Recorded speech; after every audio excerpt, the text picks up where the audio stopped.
So what I want to talk about today is foraging in survival situations during SHTF or during militia operations.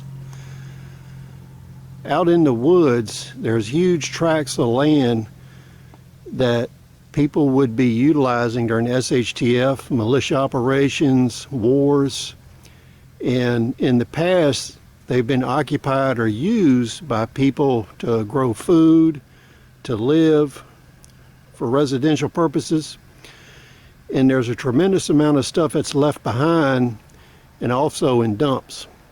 So you can see here in this location there's tanks, there's buckets, all kinds of stuff, and we'll take a look around at another dump site. So at this area of the dump site there's old paint cans. They still have substantial amount of steel left in them. You could use these paint cans, and you could use aluminum beer cans for many purposes. If the cans are in decent enough shape, you can make a cooking stove with them. You could use these for improvised weapons. So as we're walking through this area, we see there's some small steel I-beams. You could use those for constructing bunkers, living areas, structures, underground structures to live in. They still have sufficient steel that they would be useful.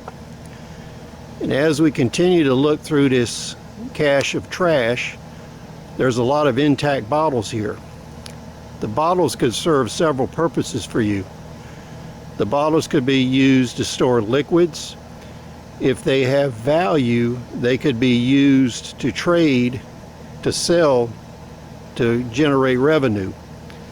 The other thing is, if the bottles are the correct shape at the base, you can use them to make shaped charges if you're doing militia operations or war operations. So in this area you can see we have large amounts of metal cans.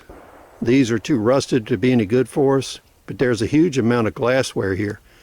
There's mason jars, there's ancient mama jars, there's all kinds of glassware.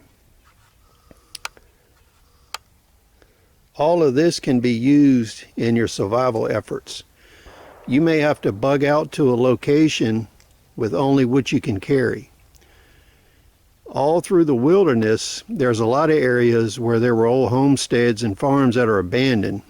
They include national forests, government lands, huge amounts of tracts of land that people own that they don't utilize. There's large amounts of this material in the mountains, the Appalachians and the Rocky Mountains. I did a lot of prospecting and surveying in these areas in the past, and these are huge amounts of things that you can use in your survival efforts. So keep this in mind. You're always going to want to do a survey of the area that you're in to see what kind of resources you have. And these resources may include trash. So what I want to do is show you examples of how you can find areas in the deep woods that have been previously farmed. You can see by the size of these pine trees, they're like 30 inches at the butt. You can see all these rows where this area was farmed years ago.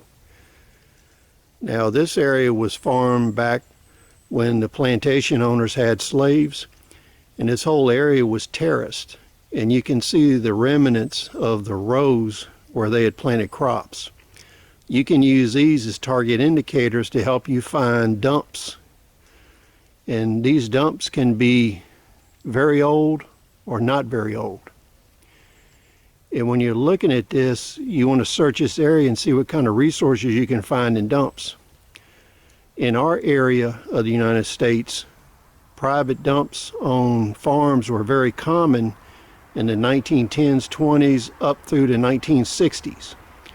They didn't really start passing regulations against dumps until the 70s and 80s. So keep in mind, you can mine these for resources in a survival situation and economic collapse. Please rate, comment, subscribe, share your thoughts, share this video on all kinds of platforms. We'll see you on the next episode.